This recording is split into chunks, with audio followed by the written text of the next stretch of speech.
अब मुझे बताइए, नरसिम्हा राव ने कहा था ना on the floor of the house Lok Sabha कि हाँ मैं बाबरी मस्जिद बनाऊंगा। दीपक जी देखिए, इतिहास से प्रतिशोध नहीं लिया जाता। कांग्रेस पार्टी और भारतीय जनता पार्टी में क्या अंतर है, बुनियादी अंतर मैं बता देता हूं। हमने मर्यादा पुरुषोत्तम राम के आचरण पर प्रशस्त मार्ग पर चले और हमने पहले दिन कहा कि मर्यादा पुरुषोत्तम राम न्याय में आस्था रखते थे।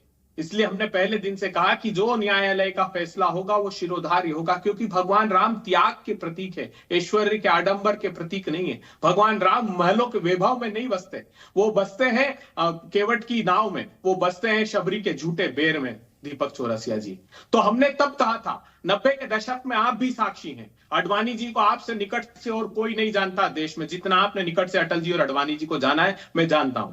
जब अडवाणी जी से पूछा गया 90 के दशक में, तो उन्होंने कहा कि कोई न्यायालय मेरी आस्था का फैसला नहीं दे सकती, मुझे सत्ता दो मैं मंदिर दे दूंगा। जब सत्ता दे दी तो उन्होंने कहा कि बहुमत की मजबूरियां हैं, पूर्ण बहुमत दो हम मंदिर देंगे। जब मोदी जी को पूर्ण बहुमत आ गया तो उन्होंने कहा नहीं मंदिर नहीं दे सकते, न्यायालय फैसला करेगी। यही बात तो कांग्रेस पार्टी कहती थी कि साहब न्याय में आस्था रखिए, भगवान राम के प्रशस्त मार्ग पर चलिए। वो न्याय में आस्था रखते थे। अब न्यायालय ने निर्णय दिया, समाज के सभी वर्ग सहमत है और मर्यादा पुरुषोत्तम राम का मंदिर अयोध्या में नहीं तो कैप्टाबाद में बनेगा। एक आखिरी बात कहता हूं, भगवान नर के रूप में नारायण ने अवतार क्यों लिया? कहां ले सकते थे भगवान राम अवतार? विष्णु का अवतार है वो। तो अवतार लेने के लिए जरूरी था कि ऐसे स्थान का चयन किया जाए जहां कभी कोई युद्ध ना हुआ हो, इसलिए उसका नाम अयोध्या है। जहां वैमनस्य ना हो, जहां परस्पर सौहार्द के साथ सभी धर्म जाति संप्रदाय के लोग रहते हैं, वहां राम जी ने अवतार लिया और भारतीय जनता पार्टी ने उसी स्थान को बदनाम कर दिया। दीपक चौरसिया जी देखिए तो सही विडंबना। इसलिए मैं कहता हूं कि राम के अनुयायी नहीं है। और मैं आज के हनुमानों से भी आग्रह करना चाहता हूं, और मेरे युग के हनुमानों बोलो तो किस दिन की खातिर मोल लिए बैठे हो? लुट रहा देश घुट रहा सभी का दम है, तुम दम साधे क्यों होठ सिए बैठे हो? तुम राम भक्त पर राम कहां भाजपा में?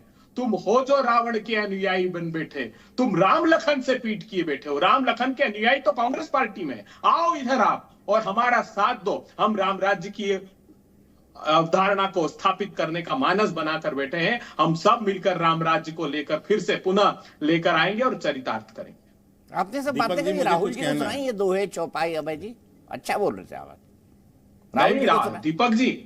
दीपक जी राहुल जी ने आध्यात्म पर बहुत गहरा अध्ययन किया है।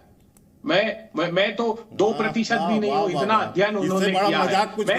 मैं आज चुनौती देता हूं, इससे बड़ा कोई मजाक हो ही नहीं सकता। आपके शो में चुनौती देता हूं, भारतीय जनता पार्टी के प्रवक्ता सनातन धर्म क्या है वो बता दे। भारतीय जनता पार्टी के प्रवक्ता ये बता दे कि वेद और वेदांत में क्या अंतर है। भारतीय जनता पार्टी के प्रवक्ता षट दर्शन की व्याख्या करते। मैं एक करके चुनौती देता हूं इनको। अरे हमसे बड़े सनातनी कोई नहीं, लेकिन हम सत्ता के भोग के लिए अपने सनातन धर्म का इस्तेमाल नहीं करते हैं। हम कभी सनातन धर्म का इस्तेमाल अपनी सत्ता के भोग के लिए। यही बीजेपी आरोप लगाती है, इसीलिए कपड़ों पे जनेऊ पहनते हैं आपके नेता। यही बीजेपी आरोप लगाती है। भाई दुबे जी कोई बात नहीं, आपको अपनी बात कहने की आजादी है। मैं सीधे महंत राजदास लगातार हाथ उठा रहे थे, उसके बाद के भाई आपके पास आऊंगा। बहन जी कुछ बात मुझे दीपक जी मुझे एक जवाब देनी है। ठीक दे दीजिए चलिए के दे दीजिए। फिर पाखंडी कांग्रेसियों को मुझे एक जवाब देना, बस ये ढोंगी और पाखंडी कांग्रेसियों को इतना मैं कहना चाहता हूं, आपने बार बार इनसे पूछा कि आपने बाबरी मस्जिद बनाने का बात कही थी, क्या उसका उत्तर है? कोई उत्तर नहीं है कांग्रेसियों के पास। अभी ये कह रहे हैं कि न्यायालय के निर्णय की बात कर रहे हैं कि न्यायालय के निर्णय आएगा, हमने ये कहा था। अरे इसी न्यायालय के निर्णय को रोकने के लिए आपने एड़ी चोटी का जोर लगा दिया, अपने वकीलों को उतारा वहां पर, और उतार के आपने केस लड़ा। हमारे पार्टी के जो समर्थक वकील थे वो राम मंदिर के लिए लड़ रहे थे कोर्ट के अंदर, और जीता भी। और इसलिए मैं कहता हूं, दूसरी बात इन्होंने अहंकार की ये कौन सी सत्ता का अहंकार था? जरा अभय जी बताइएगा। आप राम राज्य की बात कर रहे हैं, इस देश में इमरजेंसी आपने लगाई, ये अहंकार था। आपने सिखों का नरसंहार करवाया आप लोगों ने, ये क्या था? ये अहंकार नहीं था तो और क्या था?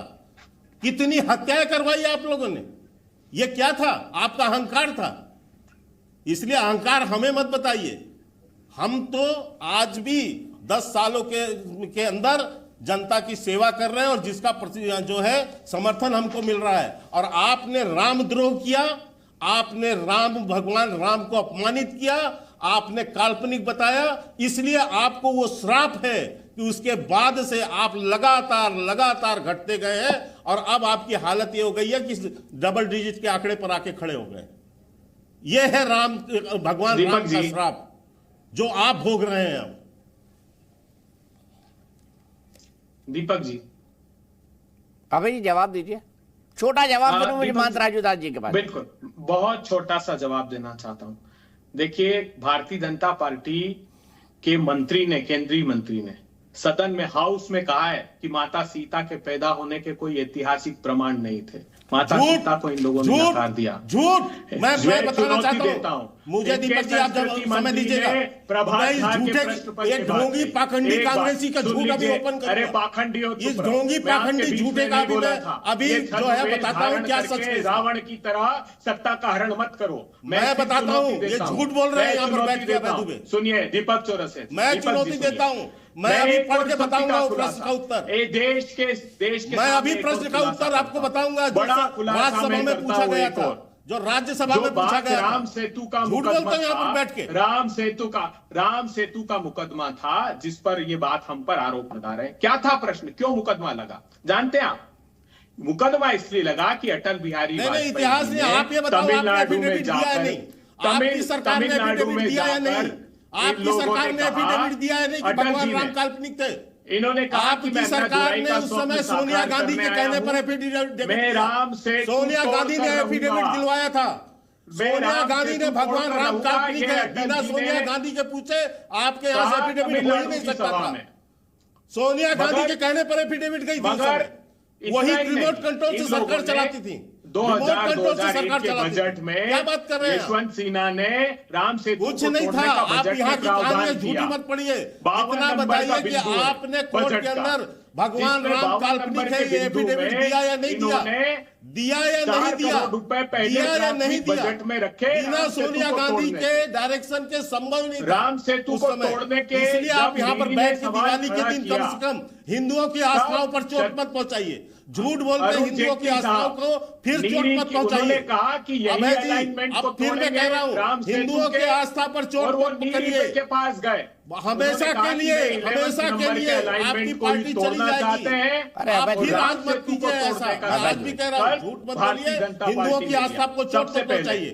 ये अच्छा हो माफी मांगिए, ये तो अच्छा हो माफी मांग लीजिए इसी समय, अच्छा हो माफी मांग लीजिए इसी समय। और ये सत्ता का आप माफी मांग लीजिए भगवान राम को काल्पनिक कहने के लिए। अभी प्रियंका गांधी, वरना ये देश आपको माफ नहीं करेगा। बिल्कुल ये देश आपको माफ नहीं करने वाला कांग्रेस पार्टी चाहते हैं। जैसे सोनिया गांधी से बिना पूछे ये रावण हो ही नहीं सकता वेश था। धारण करके सत्ता का हरण किया था, इसलिए सीता का हरण रिपीट कर रहे हैं भाई जी, वो आपने प्रवचन मत कीजिए, जवाब दीजिए। प्रवचन मत कीजिए, जवाब दीजिए। प्रवचन मत कीजिए, जवाब दीजिए। राजनीति भय प्रीत एफिडेविट आपकी कांग्रेस सरकार ने जवाब दीजिए। भगवान राम को काल्पनिक होने का एफिडेविट दिया था। जी मैं जानता हूँ, आप बहुत अच्छा जानते हैं, गीता महाभारत सब कुछ जानते हैं आप, आपको कई श्लोक कंठस्थ है। लेकिन महंत राजूदास जी आपको जोड़ना चाहते हैं। एक मिनट के भाई आगे बढ़ते हैं। वो सवाल का जवाब अभय दुबे जी मन बना के आएंगे, किसी सवाल का जवाब नहीं देंगे। वो बात घुमाने के राम सेतु तोड़ने का प्रामाणिक रूप से प्रावधान बीजेपी ने किया, बजट में प्रावधान कर दिया 4 करोड़। अरे 2004 में तो आप आ गए ना, रोक देते। 2004 में आप आ गए थे, रोक देते। अटल जी ने कहा, वो तो कुछ भी चला, सुब्रमण्यम स्वामी ले गए थे मुकदमा, सुब्रमण्यम स्वामी मुकदमा ले गए दीपक जी सुप्रीम कोर्ट में। हमने, हमारे पास क्या था, इनके अटल जी ने तमिलनाडु में भाषण दिया, आप जानते हैं। जॉर्ज फर्नांडिस वहां मौके पर, अभय दुबे जी बच्चा जानता है कि भगवान राम समुद्र को तोड़ कर रहा हूँ। ठीक है।